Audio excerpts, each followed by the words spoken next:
Jharkhand ITI का provisional merit list जारी होने के बाद लोगों के मन में डाउट ये है कि कितने रैंक पर कॉलेज और ट्रेड मिलेगा। जो आप अपने फॉर्म में फिल किए हैं उसमें से मिलेगा या नहीं मिलेगा। आइए दोस्तों पूरा डिटेल में आपको बताते हैं प्रोविजनल मेरिट लिस्ट के बारे में। सबसे पहले ऑफिशियल वेबसाइट पे आप यहाँ पे आ जाएंगे और आपको यहाँ पे दिखाई देगा सर्च प्रोविजनल मेरिट लिस्ट। आप इस पर क्लिक करेंगे। जैसे इस पर क्लिक करेंगे आपके सामने इस प्रकार से एक नया पेज ओपन हो जाएगा। आपसे यहाँ पे कुछ आपका डिटेल मांगा जाएगा, जैसे कि एप्लीकेशन नंबर और date of birth. Application number यहाँ पे फिल करेंगे, डेट ऑफ बर्थ जो है फिल करेंगे। डेट ऑफ बर्थ के लिए यहाँ पे जो है आपको एक बॉक्स दिखाई देगा, आप इस पर क्लिक करेंगे तो इस प्रकार से जो है आप यहाँ पे देख पाएंगे कि डेट वगैरह जो है यहाँ पे इस प्रकार से ओपन हो जाएगा। ठीक है, तो आप अपना डेट यहाँ पे सेलेक्ट कर सकते हैं, जो भी आपका डेट रहेगा। फिर इसके बाद एप्लीकेशन नंबर डाल के यहाँ पे जो है सर्च का ऑप्शन दिखेगा, आप इस पर क्लिक करेंगे। कुछ इस प्रकार से आपकी प्रोफाइल ओपन हो जाएगी। इसके बाद जो है नीचे आएंगे तो आपको यहाँ पे आपकी रैंक दिखाई देगी। पहले मैं आपको रैंक समझा दे रहा हूँ, फिर एक एक करके बताऊंगा कि कितने रैंक पर आपको ट्रेड और कॉलेज मिल जाएगा जो आप अपने फॉर्म में फिल किए हैं। सबसे पहले यहाँ पे आप सीएमएल रैंक देखेंगे। सीएमएल रैंक का मतलब होता है कॉमन, इसको बोलते हैं कॉमन मेरिट लिस्ट हो जाएगा। ठीक है, इसका पूरा नाम हो जाएगा कॉमन मेरिट लिस्ट। इसका मतलब ये है कि कॉमन मेरिट लिस्ट का मतलब जितने फॉर्म पड़े हैं टोटल, उस फॉर्म में आपका कौन सा नंबर आया है वही आपका सीएमएल रैंक है। ठीक है, जैसे यहाँ पे दिखाई दे रहा है कि ये 5230 है। ठीक है, तो जिसका ये है उनका नाम आया है 5230 नंबर पे। मान लीजिए कि वहाँ पे 10,000 फॉर्म पड़े हैं। ठीक है, 10,000 फॉर्म में इनका 5230 नंबर आया है, पूरे टोटल जितना फॉर्म पड़ा है। ठीक है, ये हो गया आपका सीएमएल रैंक। अब बात करते हैं यहाँ पे कैटेगरी जैसे दिया गया है, category BC, first, second, OBC, general, SST. तो इस प्रकार से जो है यहाँ पे आपका दिखाई देगा कैटेगरी में कितना रैंक है, ये आपका यहाँ पे सबसे इंपॉर्टेंट कैटेगरी रैंक ही है। जैसे यहाँ पे 1856 है, तो इनको आराम से कॉलेज जो भी इन्होंने फिल किया होगा आराम से कॉलेज इनको अलॉट हो जाएगा, कोई दिक्कत नहीं है। अब यहाँ पे दोस्तों दिक्कत कहाँ होती है, जैसे कि यहाँ पे देखिए लिखा है AWS रैंक। इसमें अगर मान लीजिए यहाँ पे कुछ रैंक होता तो थोड़ा सा यहाँ पे कुछ चेंजिंग होती। जैसे मान लेते हैं कोई जनरल कैटेगरी में आता है, ठीक है, कोई जनरल कैटेगरी में आता है और मान लेते हैं कि उसकी जो है 1000 रैंक है, 1000 रैंक है मान लेते हैं। अगर वो 1000 रैंक है और मान लीजिए कोई जनरल कैटेगरी में EWS श्रेणी में आता है और उसका मान लेते हैं 1200 रैंक है। ठीक है, तो ये 1000 वाले का रैंक पहले नाम आना चाहिए, लेकिन अगर आपने EWS सर्टिफिकेट लगाया है तो पहले नाम आपका इसमें आता है EWS श्रेणी में, क्योंकि इनको थोड़ा सा आरक्षण मिलता है, बेनिफिट मिलता है। ठीक है, इस प्रकार से जो है आपकी मेरिट तैयार की जाती है। इसके बाद यहाँ पे लिखा है दिव्यांग रैंक। दिव्यांग मतलब कि जैसे कोई फिजिकल हैंडीकैप हो, कोई विकलांग वगैरह हो, तो उसके लिए जो है यहाँ पे बेनिफिट इनको यहाँ पे मिलता है। ठीक है, इसके बाद दोस्तों यहाँ पे देख पाएंगे यहाँ पे है SMQ रैंक। ये SMQ मतलब होता है सर्विसमैन कोटा। सर्विसमैन कोटा मतलब कि जो सैनिक के पुत्र पुत्री होते हैं या फिर कोई सर्विस में है, उससे रिलेटेड है, ITI से रिलेटेड कोई सर्विस में है, ठीक है, उनके पुत्र पुत्री हैं तो उनको थोड़ा सा यहाँ पे बेनिफिट मिलता है।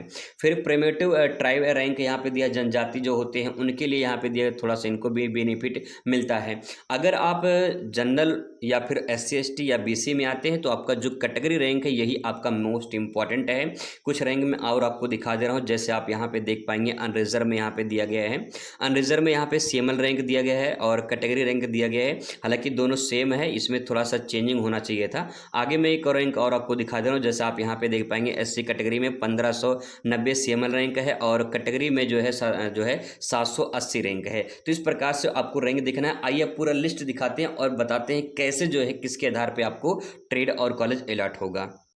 दोस्तों यही मेरिट का खेला आपको समझना है। अगर आप ये खेला समझ जाएंगे तो पूरा डिटेल आप समझ जाएंगे कि किस आधार पे जो है आपको ट्रेड और कॉलेज अलॉट किए जाएंगे। यहाँ पे जो CML रैंक है इससे ज़्यादा मतलब नहीं है। आपका जो मेन आपका है वो है आपकी कैटेगरी रैंक। जिस कैटेगरी में आप आते हैं आप अपनी कैटेगरी का रैंक देख लीजिए, ठीक है, कितना रैंक है उसी के आधार पे आपको ट्रेड अलॉट होगा। अब जैसे मान लेते हैं कि किसी का यहाँ पे मान लेते हैं 10,000 से अधिक मैंने लिखा है। 10,000 से अधिक इसलिए लिखा है क्योंकि 10,000 गवर्नमेंट में टोटल लगभग सीटें हैं। ठीक है, तो 10,000 से अगर ऊपर है आपका तो थोड़ा सा यहाँ पे दिक्कत हो सकती है, और अगर यहाँ पे आपका कम है तो आपको अच्छे ट्रेड और अच्छे कॉलेज मिल जाएंगे।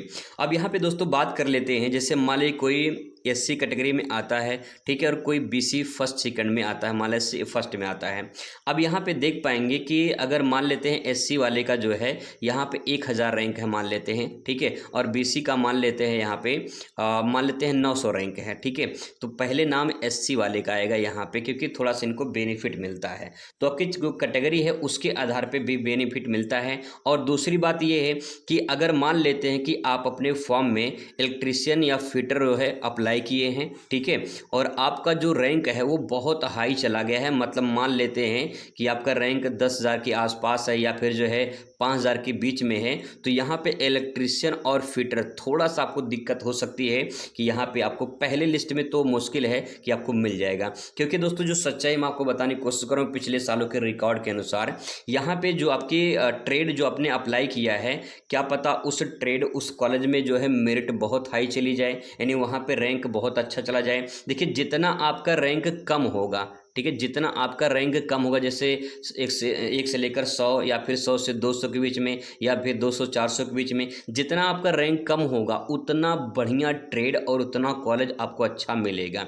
ठीक है। अब यहाँ पे जो आपने ट्रेड अप्लाई किया होगा उसमें जो उस ट्रेड के सामने जो है यहाँ पे बेटिंग दिखाई देगा, जब आपकी काउंसलिंग शुरू होगी उस टाइम पे बेटिंग दिखाई देगा। उसके सामने जैसे ही यस हो जाएगा तो आपको क्या करना है, जनरेट करना है उसको, और जनरेट करने के बाद जो है आपको कॉलेज में जाके एडमिशन करा लेना है, ठीक है। तो इस प्रकार से जो भी आपका यहाँ पे कैटेगरी रैंक है उसके आधार पे जो आपने ट्रेड अप्लाई किया अपने फॉर्म में उसके आधार पे जो है आपको ट्रेड अलॉट होगा। तो आपको ज़्यादा परेशान होने की ज़रूरत नहीं। अगर 10,000 के ऊपर आपका रैंक है, थोड़ा सा यहाँ पे आपको वेट करना पड़ेगा सेकंड राउंड के लिए, लेकिन अगर 10,000 से आपका कम है तो आपको फर्स्ट राउंड में जो है मिलने की पूरी संभावना रहेगी। अगर आपका ट्रेड अच्छा है और आपका रैंक बहुत अच्छा है तो आपको फर्स्ट राउंड में आपको अच्छे से मिल जाए, कोई दिक्कत नहीं है। बाकी अगर कोई और डाउट रह जाता आपके मन में तो आप बताइएगा, आपको जवाब दे दिया जाएगा। मिलते हैं नेक्स्ट वीडियो में। Thanks for watching.